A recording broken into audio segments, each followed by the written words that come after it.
Hi, welcome to my channel, our Chemistry class with Mr. Shakka. In today's video, I'm going to discuss about this Sunday, June 2025, Unit 1, question paper. We begin with this paper with the section A with the first question. Question number 1 is asked this which row shows the numbers neutrons and electrons in bromide ion. So it gives you the bromide ion which is being given to you. It is the 35 and it has to pay a bromide would be given 79. So it's obviously electron should be 35 plus with extra 1 would be 36. Neutrons would be 79 minus 35 which is 44. So the best answer for the question number 1 is the B. Moving on to the second question. Question number 2 it asks what volume of sulfur dioxide reacts with 50 centimeter cube per 0.12 mole per decimeter cube per sodium hydroxide. You can see its ratio is 1 to 2. The number of moles of sodium hydroxide reacted equals to 0.12 divided by 1000 times 50. On simplification, this becomes the answer as 0.6 into 10 to the power minus 3. So the number of moles of SO2 should be half of that. So you divide this by 2 because it's 1 which reacts with 3 into 10 to the power minus 3 mole of SO2 would have been reacted. Now we are asking what volume of SO2. So the volume of SO2 equals to 3 times minus 3 should be reacted with 24 which comes the answer as 0.072. Answer comes in decimeter cube which is the correct answer for the second question becomes A. Question number 3 it asks which amount does not have the mass of the approximately 6 grams. If you work it out, you can see that all A, B, C exactly equals to 6 grams. Only the answer D does not comes as the 6 grams because that if you are getting the 1 mole of copper 2 sulfate, it mass equals to 159.6 gram. Therefore, it should be 0.025 mole. So the mass would be equals to 159.6 times 0.025 in grams. So the answer is coming as, so it is 3.99 gram which is not equals to 6.0 grams. So it is best answer. So the third question is the D. The question is asking about the number of molecules of water present in exactly zero point zero 0.05 centimeter cube of water, which shows that one drop. So it is the answer would be equals to, which is comes as the density of water, which comes as 0.1 gram per decimeter cube, which is 1 gram per centimeter cube. Density is equals to mass over volume. You can obtain the mass of this, the density into volume become 0.05 into that centimeter cube times 1 gram per centimeter cube, mass equals to 0.05 gram. So to get the number of moles, we have to divide by the number of moles of water in that would be equals to 0.05 divide by 18. This gram divide by the moles, you get the answer in number of moles. So the number of moles in this the amount of water. So the answer on simplification comes as 2.777 times minus 3 moles of water present in this quantity. So it's the next part would be asking the number of molecules of water in this amount of number of moles. On simplification, we get this number of moles times the Avogadro number. We get 16.71 times 10 to the power 20. We can keep in the standard form as 1.67 times 10 to the power 21 molecules. The answer comes for this. The question number 4 would be the answer is D. Move on to the question number 5. So this is which mass of the fertilizer contain 467 grams of nitrogen. When we wish to find this answer is exactly 1 kilogram of urea. So which contains 1000 grams of urea has the molar mass is 60. So it has been given they provided the MR value of the urea is 60 grams per mole. So they are asking the nitrogen. So it is that CO, NH2 and again NH2. If you get the 60 grams, therefore pay 2 times nitrogen. 2 times 14 grams of nitrogen present in 60 gram. Therefore, in 1 gram, the amount of the nitrogen present would be 28 divided by 60, then about in 1000 gram. So on simplification on this question, we get the answer. On simplification, it comes 466.6. We can round it into 467 gram, which is the asking thing in this part. So the question number 5, the best answer is the B. Here is the best answer, which comes the urea 1000 gram provide 467 grams of nitrogen. Question number 6, which is the correct order of the processes in the mass spectrometer, which happens the vaporization occurs first, then the ionization, then deflection in the strong electromagnetic with this magnetic field. The last day detection occurs with this detector. This correct order is given with this the answer B. So the question number 6 would be the best answer is answer B. Question number 7, it asks which of these molecules are polar.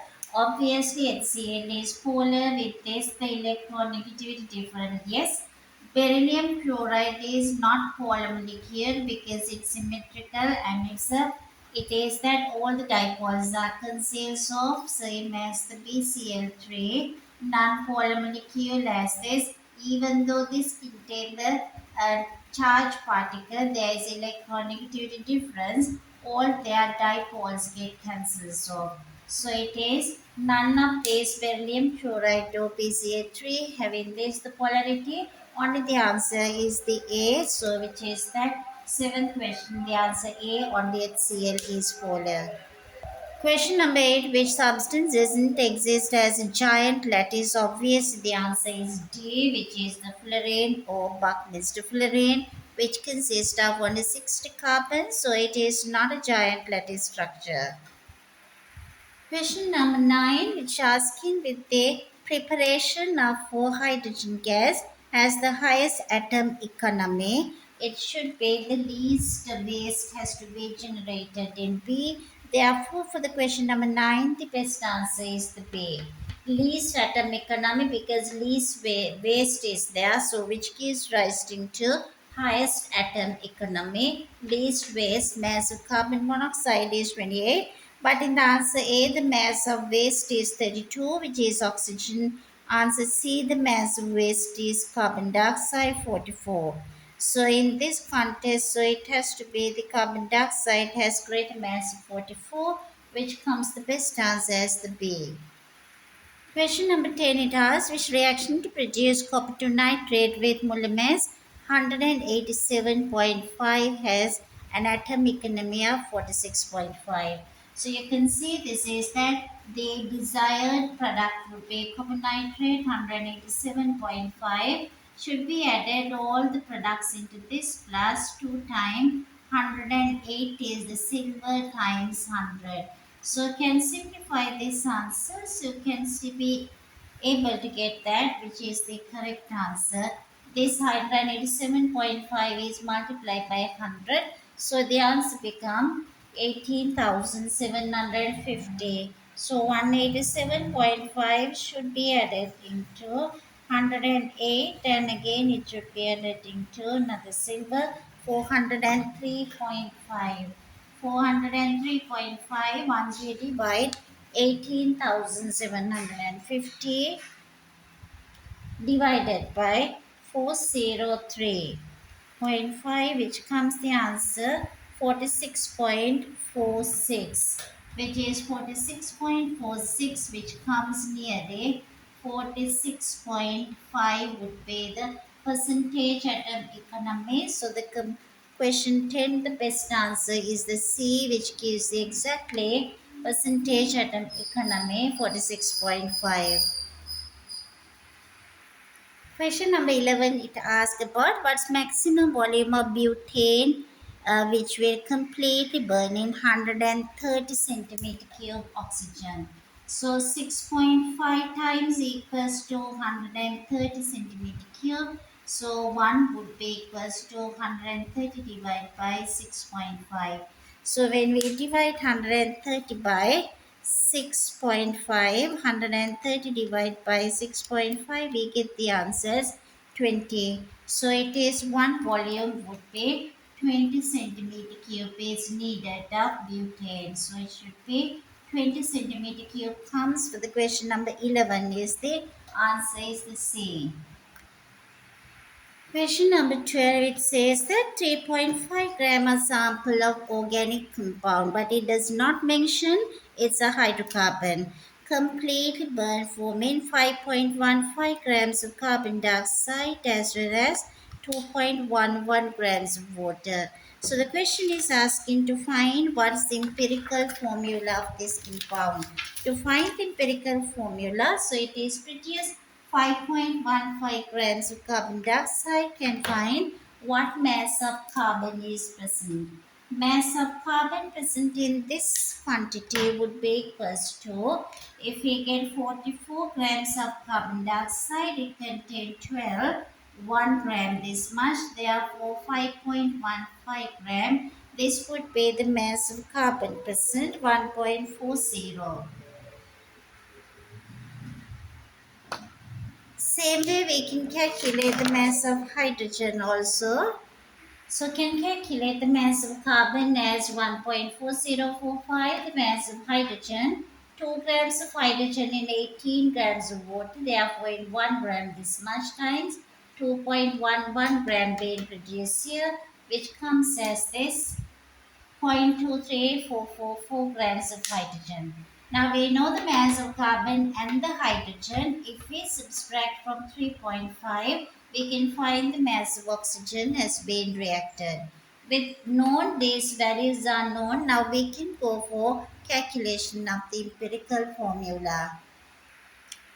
It is found the mass of carbon in the hydrogen and oxygen and to find the number of moles of each one, and then we should divide with all these values with this the smallest value. So it comes this 0.1024 and we should get this simplification. It comes as the 1 to 2 to 1. So the empirical formula comes CH2O as the empirical formula. So the question number 12, the best answer comes as CH2O, which is the answer A. We move on to the question number 13. Question number 13, which type of reaction occurs when an alkane is cracked? It is obviously thermal decomposition, which make the answer D for question number 13. Question number 14, it gives the hairdressers use solution of hydrogen peroxide that have three different hazards. One can cause the serious eye damage, harmful if swallowed, that is ingestion, is an oxidizing agent. So it is basically corrosive and that the health hazard and the oxidizing ability, all these are shown with the correct hazard symbols would be the answer A. Move on to the question number 14. This is the A part. Question number 14, B part. When hydrogen peroxide used as an experiment, it is to measure rate of decomposition. How could the risk can be reduced? Because the hydrogen peroxide decomposes producing oxygen gas at the same time with water. So it is when we are referring to water, and it would be the water and the oxygen are the products. So using an alternative method that involves is not productive to reduce the risk. But if you use work in a small scale, yes, we can reduce the risk at the same time taking precautions specific to the hazard. Obviously, it is useful. So the best answer for the B part of this question number 14 would be the second and the third statements are correct, which make the answer C is more accurate. Moving on to question number 15.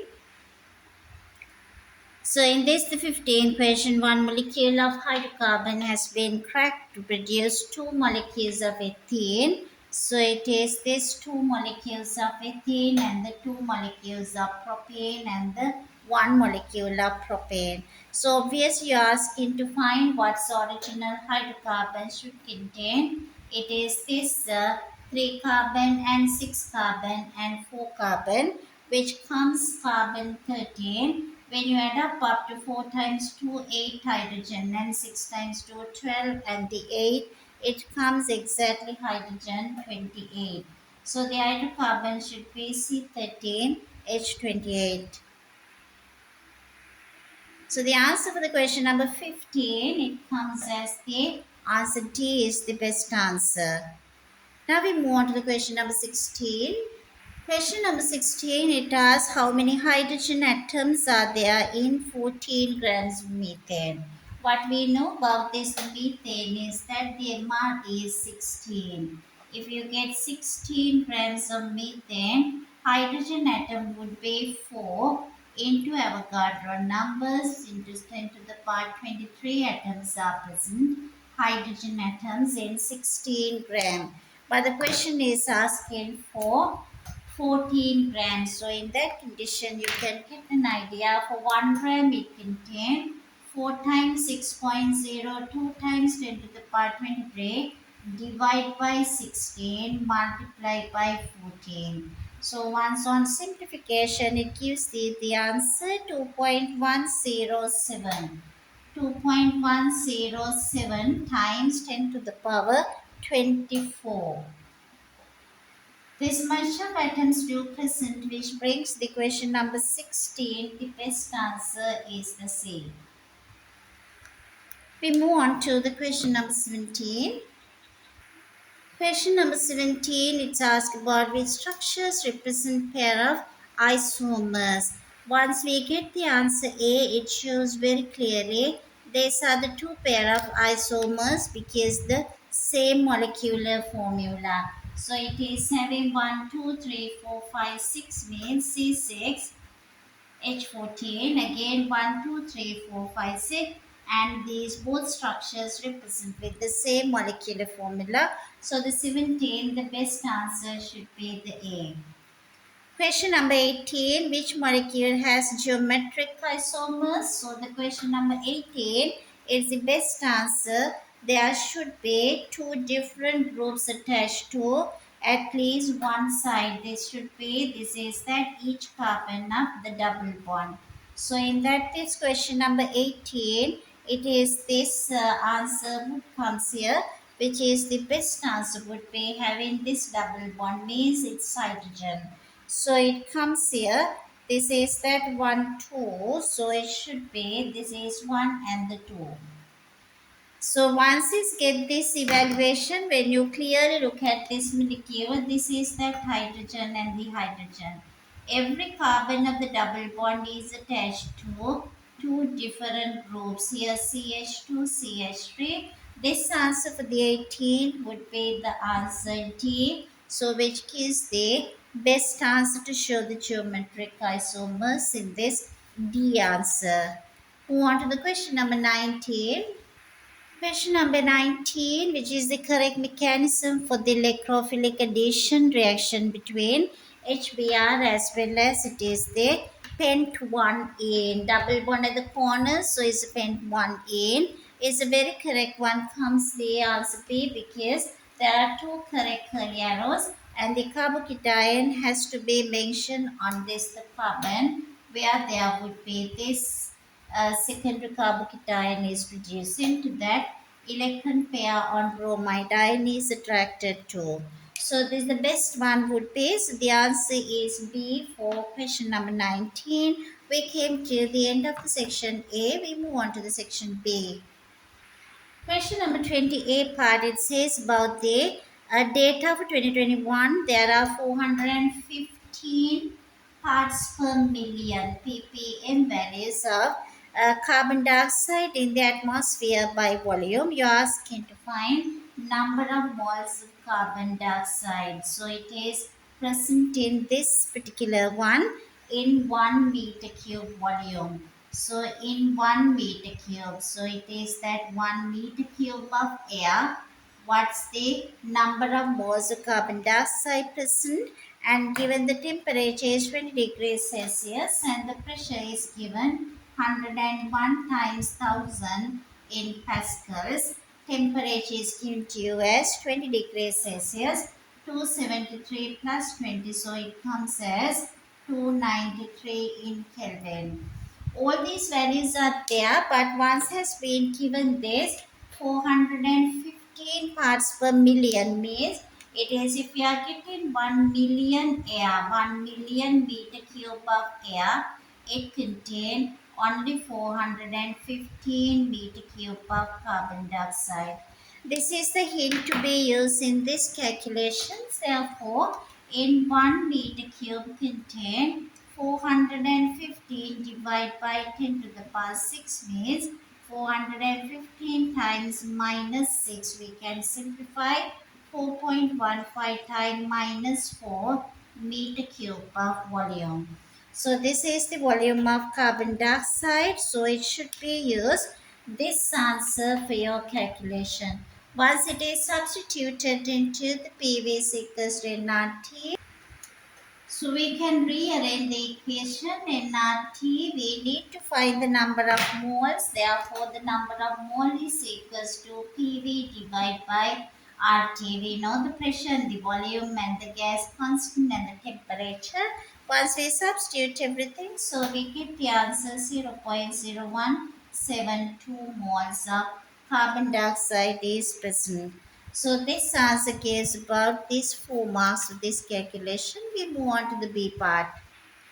The B part it asks about this, what is meant by complete combustion, which is completely burn a hydrocarbon in a sufficient supply of air or oxygen. So you can mention it is a complete combustion means there should be adequate supply of oxygen there to be burned is the any hydrocarbon. So we are asking the do decay found in kerosene and form carbon dioxide. But the question is what is meant by complete combustion? Burn in adequate supply of oxygen. Any compound to be burned in adequate supply of oxygen, which is 1 mark. And the second part it asks about the balance equation.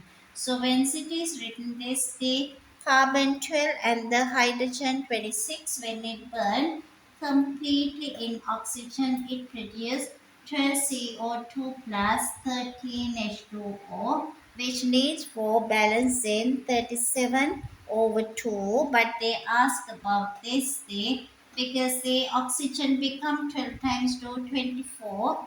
24 plus it is 13 and 37. We can put 37 over 2 oxygen, but it gives the 2 marks for in order to write this the physical state. Liquid burn in gaseous oxygen to produce gas in the liquid water over here. For this completion gives the 2 marks. And the third part of the B in this question, the question says the kerosene is used in aeroplane fuel. The jet plane can carry the maximum of 800 passengers. So when it carries the 800 passengers, uses 11,400 decimeter cube of this fuel, which is per hour. You're asking the mass in grams of carbon dioxide, mass in kilograms emitted from the engine per passenger. This is very important. Now, out of 800, one passenger, so it is per one passenger. Per one passenger, how much would be the carbon dioxide being emitted into the environment? This aircraft total journey comes for 9 hours 15 minutes. Per 1 hour it uses 11,400, therefore 9.15. So we can talk about here. This moves through 9 plus 15 minutes. So obviously 9.25. So to multiply this much of decimeter cube of fuel should be released. That is 154,000. So it is 10, 5, 450. So it has been used this much of decimeter cube of the fuel for this journey, and we can calculate this entire journey for this one. We can multiply, this is the volume in decimeter cube. So density is equals to mass over volume. As we know the density and the volume, we can calculate this mass of the fuel being used up. So it is the entire 10, 5, 450 should be multiplied by the density point 749. This gives us the mass of carbon dioxide released within this journey for 800 passengers. So this comes for this answer we are getting in grams. So we can get the answer 7.898 times 10 to the power 7 grams of this amount being used up. So this is being used for 1 point. This is the answer comes with this, the number of passengers 800. So we can multiply that. It is this. They are asking the mass in kilograms. This is in grams. We multiply that by 1000. So we get the answer in kilograms. So we get now 7.898 into 10 to the power 7 grams. So it is in this quantity. We can see this, the number of moles being released, and then we can say per person. This is for multiplying that by 44. We can get this answer with the mass. So the final answer will be divided that whole answer by 800. We get huge amount 3.06 times 10 to the power 5 gram. 0.3.06 into 10 to the power 5 grams. If we divide that answer by 1000, we get here 306 kilogram. This is the amount of kilograms of carbon dioxide released per person for this entire journey. For this calculation gives 6 marks. Before one, it says the formula C12H26 represent many isomers. So it is that C12H26. So they are asking about the diethyl octanes which are present with this C12H26, and it has been given 4 isomers. You are asking skeletal formula of the remaining 2 diethyl octanes. So you can see 3, 4, 5, 6, 7. So we just count diethyl part. So it is that 2 carbon each. We can get away the 4 carbons. So we can get 1, 2, 3, 4, 5, 6, 7, 8. So 1, 2, 3, 4 exactly we can get here. 1, 2, 3, 4 and 1, 2, 3, 4. So it comes here 1, 2, 3, 4 and 1, 2, 3 we can get separately. So it should be the ethyl part and this also ethyl part. So we can have 1, 2, 3, 4, 5, 6, 7, 8, 2 ethyl on the same carbon. We can get here 1, 2, 3, 4 carbon. So it becomes 4, 4 diethyl octane, or else we can get 4, 5 diethyl. 1, 2, 3, 4, 5, 6, 7, 8. 1, 2, 3, 4 diethyl and the 4 diethyl. Altogether it should be having this straight away 8 carbons. 1, 2, 3, 4, 5, 6, 7, 8. So it can be 4,4-diethyl, or else it can be 4,5-diethyl octane, because the 8 carbon should be present with the longest chain, which is the end of the question number 20, which gives totally 15 marks. Question number 21, it is the part asking this based on this, the first ionization energy of calcium, gaseous state, it loses 1 mole of electrons in the gaseous state. So it is the equation for first ionization. Then it is the B part of the question. It shows the data about the number of ionization. You can see 6 and 7 would be the margin where 6th ionization 8496, but 7th ionization is 27,000 107. So there is a big jump between 6 and the 7 in the period as three elements. So there should be the element sulfur because there are six outer electrons. Element should be the sulfur. You are asking deduce with the reason because it should be a sulfur as it has six outer electrons and the seventh electron is taking place from an inner shell. There's a big jump between 6 and the 7. General trend in the first ionization energy across the period 3. First ionization energy increase. It's asking just to state it, not to do any explanation, so it increases. The C part of the question. See part it has plot the graph of ionization energy at the period 2 on the grid and you provide all the data that gives you. It is basically 3 marks and this the second part is explain the difference between first ionization energy of the beryllium and the boron. So once you notice the beryllium and the boron, so obviously this is 4 and the 5. Beryllium is much greater than the boron. Why this difference is because in boron, electron being loosened or removing from this the 2p subshell. So this is the 2p subshell, but this is 2s subshell, which is full.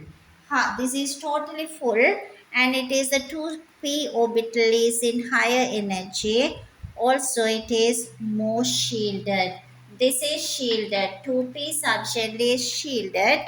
At the same time, it's in the higher energy, so the value become less. But here, it is somewhere. It is being having removing that 2s subshell, which is closer to the nucleus, less shield in here, greater shield in here. And the third part explain the difference in this carbon and the nitrogen. The third one, carbon and the nitrogen, what's the difference between the first ionization energy?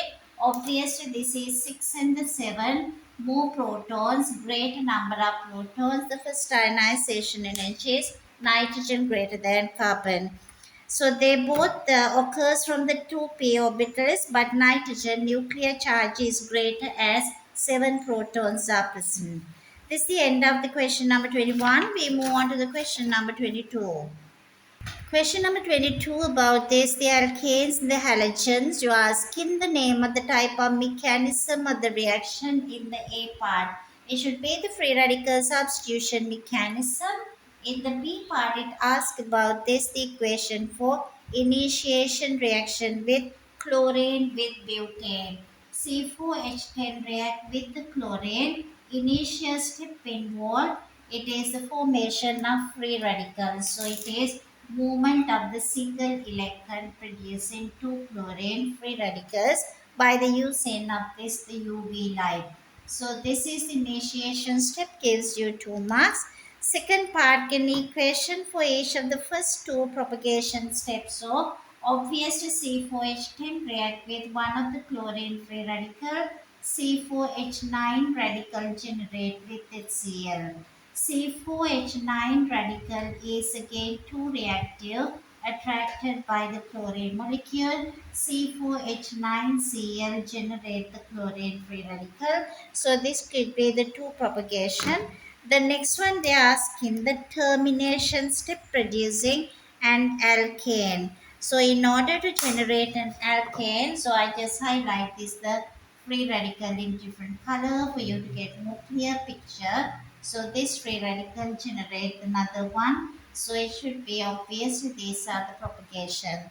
In order to generate an alkane, it should be the C4H9 free radical can be joined up with another C4H9 free radical can obtain C8H18 as the alkane which happens in the termination step. So your C part of the question. See part of the question it asks calculate the percentage yield if 1 grams of this trichlorobutane is produced. This produces 1 gram and it is from 10 grams of butane. 10 gram is used up and produce 1 gram. Find the percentage yield. For 1 gram how much of this should be produced? So it is there.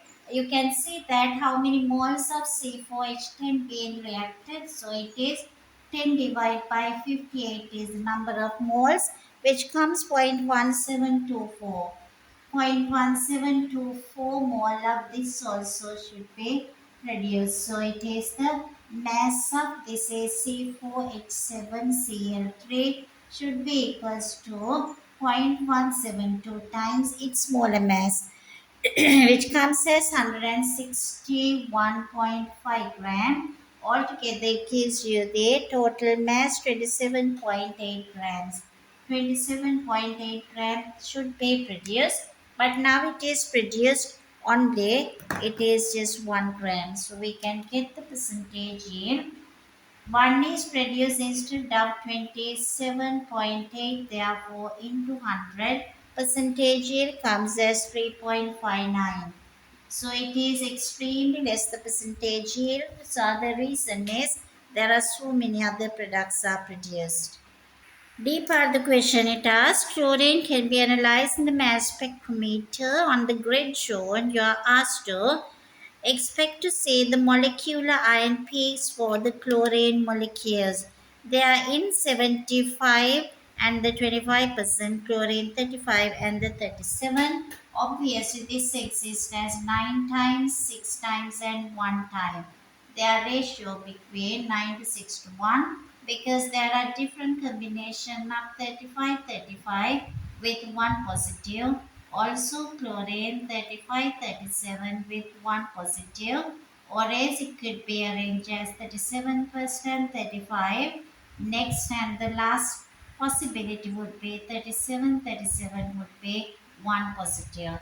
So if we will be analyzed with their percentage abundance, it comes 9 to 6 to 1 ratio, which gives you 2 marks, which gives the end of this question number 22.